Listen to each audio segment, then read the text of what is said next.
Sciatica, spondylitis అన్ని రకాల వెన్నుపూస సమస్యలు, కీళ్ల వ్యాధుల సమస్యలకు 100% శాస్త్ర పరిష్కారం కొరకు Neocare homeopathy. Hello guys, welcome to Suman TV. నేను మీ నందు. ప్రస్తుతం మనతో పాటు స్టూడియోలో జేఎస్ శాస్త్రి గారు ఉన్నారు. ఈయన ప్రముఖ ఆధ్యాత్మికవేత్త. రేపు తొలేకాదశి పండుగ కాబట్టి చాలా మందికి కొన్ని డౌట్స్ ఉంటాయి. తొలేకాదశి ఉపవాసం ఎలా చేయాలి, పేలపిండి తినకపోతే రాక్షసులై పుడతారు అని పెద్దలు చెప్తూ ఉంటారు. మరి ఇవన్నీ ఎంతవరకు నిజం ఏంటనేది ఆయన మాటల్లో అడిగి తెలుసుకుందాం. నమస్తే గురుజీ. నమస్కారం అమ్మా. గురువు గారు, తెలుగు వాళ్ళకి పండుగలు స్టార్ట్ అయ్యేదే తొలి ఏకాదశితో అంటారు.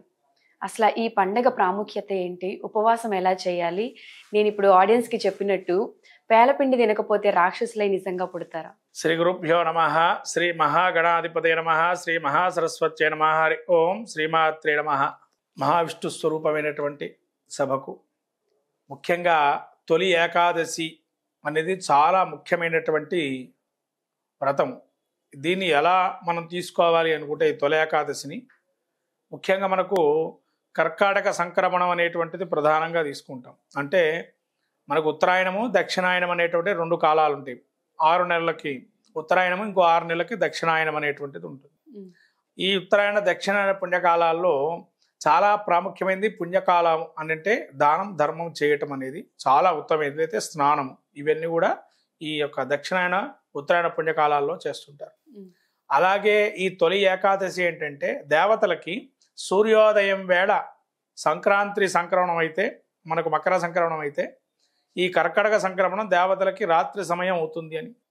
ఈ రాత్రి సమయం అంటే మీకు ఈ తొలి ఏకాదశికి తొలి అంటే మొట్టమొదటి పండగ అని చెప్పి ఎందుకు వచ్చింది? కారణం ఏంటంటే మనము ఈ 6 నెలలు ఉత్తరాయణ పుణ్యకాలం వరకు శుభకార్యాలను పిరివిగా జరుగుతూ ఉంటాయి.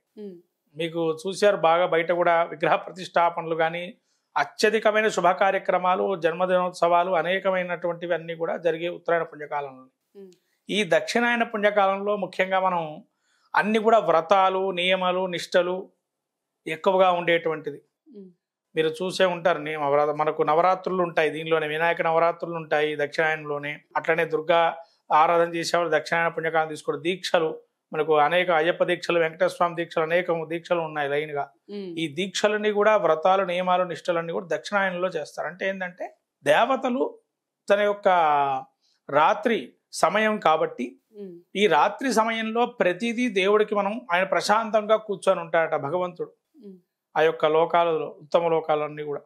అందుకని ఈ యొక్క నియమనిష్టలతో ఈ యొక్క వచ్చేటువంటి వ్రతాలు ఇవన్నీ కూడా జపములు, పునశ్చరణ మంత్ర జపాలు కూడా ఈ దక్షిణాయన పుణ్యకాలంలో చేసుకోవటం వల్ల ఇంకా అద్భుతమైనటువంటి మనకు ఫలితాలు ఉంటాయని చెప్పి శాస్త్రం కూడా చెప్తుంది.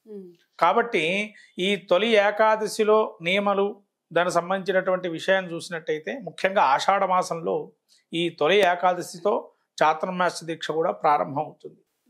అంటే ఈ తొలి ఏకాదశికి ఉన్నటువంటి ప్రధానమైన లక్షణం ఏంటంటే స్వామివారి శ్రీ మహావిష్ణువు యోగ నిద్రకు వెళ్తాడు అని చెప్పి అంటుంటారు. దీన్నే శయన ఏకాదశి, దేవశయన ఏకాదశి కూడా అంటారు.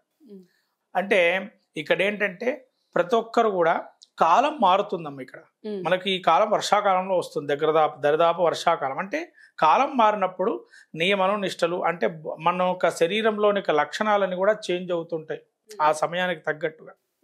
మరి ఆ సమయాన్ని మనకు వర్షాకాలంలో అందుకనే ఎక్కువగా ఆకలి కానీ దెప్పిక కానీ తక్కువగా ఉంటుంది. ఎందుకు అంటే ఈశ్వరుడు కూడా అందుకనే దీనికి సంకల్పించాడు. ఏంటంటే మనం ఇప్పటివరకు ఎండాకాలంలో చల్లటి పదార్థాలు తీసుకున్నాము, అనేకమైనటువంటి పదార్థాలు తినటకు తీసుకున్నాం. కానీ ఇక్కడి నుంచి ఏంటంటే దాన్ని మళ్ళీ మనం ఒక కంట్రోలింగ్ సిస్టంలోకి శరీరాన్ని తీసుకురావాలి అని అంటే ఇక్కడి నుంచి యజ్ఞాలు, యాగాలతో పాటు ఈ నియమనిష్టలు చేసుకోవాలి. ఇలా నియమనిష్టలు చేయటం వల్ల మీరు అడిగారు ఇందాక పేలపిండి తినచ్చా తినకూడదా అనే దానికి. పేలపిండి అంటే లైట్ ఫుడ్ అమ్మ. యాక్చువల్గా మనకు శాస్త్రం ఏం చెప్పిందంటే పేలపిండి అనేది లైట్ ఫుడ్. అంటే అది ఎట్లా ఉంటుంది, మీరు పేలాలు కూడా మీరు చూసి ఉంటారు, నీళ్ళల్లో వేస్తే కూడా తేలుతుంటాయి. అవి పేలాలు నీళ్ళల్లో వేసినా తేలుతుంటాయి. ఈ పేలపిండి అంటే దేనికి లక్షణం అంటే ముఖ్యంగా ఈ వరి పేలాలు ఇవన్నీ కూడా లక్ష్మీ పూజకు వాడుతూ ఉంటారమ్మా. మీకు దీపావళి సమయంలో లక్ష్మీ పూజ చేస్తూ ఉంటారు. ఆ సమయంలో వరి పేలాలు అనేటువంటివి వాడుతూ ఉంటారు. ఈ వరి పేలాలు అట్లనే గణపతి హోమానికి కూడా వాడతారు. ఇది లక్ష్మీప్రదమైనటువంటివి. అంటే ఈ అమ్మవారికి, లక్ష్మీదేవికి లాజా పుష్పాలు అంటే దేవతలకి పుష్పాలు ఏవైతే ఉంటాయో అవన్నీ కాకుండా ఇవి ఈ పూలతో అర్చన చేసేవాళ్ళు అప్పటి కాలంలో అని చెప్పి మనకు శాస్త్రం చెప్తుంది. అందుకని ఈ పేలపిండి, బెల్లము అనేటువంటిది తీసుకోవడం, దాన్ని బాగా నూరి పొడిలాగా చేసుకొని బెల్లం కలుపుకొని ఈ పదార్థాన్ని తినమన్నారు. ఎందుకంటే ఆహారం అనేటువంటిది మన లోపల ఉండాలి. ఎందుకంటే మనకు ఉండేటువంటి జఠరాగ్ని యొక్క ఏదైతే ఉంటుందో ఆ జఠరాగ్ని కంట్రోల్ చేయాలి అంటే ఆహార నియమాలు ఉంటాయి. కాబట్టి ఈ పేలపిండి తినటం వల్ల మనకు మంచి సత్ఫలితాలు వచ్చి లోపల కూడా ఎప్పటికీ మనం నిత్యం కూడా జపం చేసుకోవాలి, తపం చేసుకోవాలంటే ఇవన్నీ కూడా తపస్సు చేయాలి, జపం కూడా చేసుకోవాలి, పునశ్చరణ జరగాలి అని అంటే లైట్ ఫుడ్ తినమంటారు. ఎందుకంటే ఎక్కువగా ఆకలి అయితే మళ్ళీ నిద్రాణంలోకి వెళ్తాం. అందుకని ఆ యొక్క నియమనిష్టలు పాటించాలి అని అంటే మనం ఈ యొక్క పేలపిండి తినటం వల్ల ఏకాదశి నాడు కూడా ఆ యొక్క నియమనిష్టలుగా వ్రతాన్ని కానీ జాగరణ కానీ చేసుకోవచ్చు. అట్లే కానీ మనం నిద్రాణంగా మనం ఏదన్నా అల్పాహారం తీసుకున్నట్లయితే ఇబ్బందులు. కానీ వయోవృద్ధులు కానీ ఇప్పుడు ఉండేటువంటి సమయంలో అనేకమైనటువంటి వ్యాధులు మనకు ప్రబలుతూ ఉన్నాయి, మనకు ఆహార నియమాలు సరిగ్గా లేకపోవటం వల్ల. కాబట్టి అటువంటి వాళ్ళు ఎవరైనా ఉంటే కనుక ద్రవ పదార్థాలు, ఘనంగా ఉండేటువంటి ద్రవ పదార్థాలు, గని పదార్థాలు అంటే పండ్లు, అటువంటివి ఏమైనా అల్పాహారంగా తీసుకోవచ్చు. ఎందుకంటే వాళ్ళ వరకు ఈశ్వరుడికి అన్నీ తెలుసు. ఎవరు ఏ వ్రతం చేసినా యజ్ఞం చేసినా కూడా వాళ్ళ యొక్క ఆత్మ పరిస్థితిని తెచ్చుకొని వాళ్ళ దాన్ని బట్టి మెలగమన్నారు. అంతేగాని ఉపవాసాలు దీక్షగా చేయమన్నారు. కానీ అది కూడా వాళ్ళకి అనారోగ్య సూచనలుగా ఉన్న వాళ్ళు చాలా జాగ్రత్తగా చేసుకుంటే భగవంతుడు వాళ్ళని కూడా అనుగ్రహిస్తాడు. అంతేగాని అల్పాహారం చేస్తే తీసుకుంటే ఈ విధంగా ఇబ్బందులు ఉంటాయి అనేది ఎక్కడా లేదు.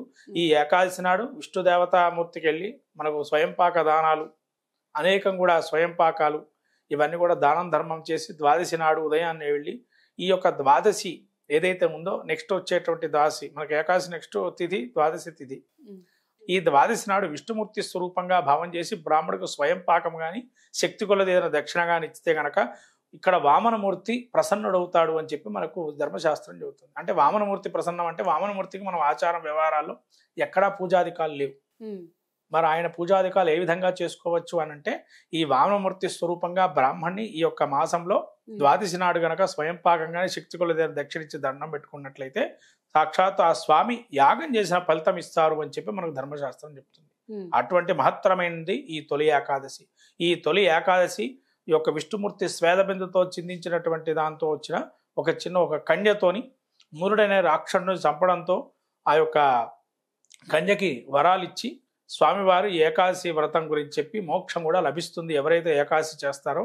ఇక్కడి నుంచి ప్రతి 24 ఏకాదశులు మొదలు పెట్టుకొని ఈ యొక్క ఉపవాస దీక్షలు చేస్తే కనుక వాళ్ళందరికీ కూడా ఆ స్వామి అనుగ్రహం కలిగి సకలమైనటువంటి ఇబ్బందులు ఏవైతే ఉన్నాయో తొలగిపోయి మోక్షం ప్రసాదన అనేది కూడా ఇస్తారు అని చెప్పి మనకు చెప్తున్నారు ధర్మశాస్త్రం. ఇది ఏకాదశి యొక్క మహత్యం అమ్మ. తొలి ఏకాదశి ఇది ప్రధానంగా ఇదే పండగలు, దేవతలకు కూడా పండగలు స్టార్ట్, అందుకని తొలి ఏకాదశి పేరు. ఓకే గురుజీ, నమస్కారం. సుమన్ టీవీలో మీ పర్సనల్ అండ్ బిజినెస్ ప్రమోషన్స్ కోసం కింది నెంబర్కి కాంటాక్ట్ చేయండి.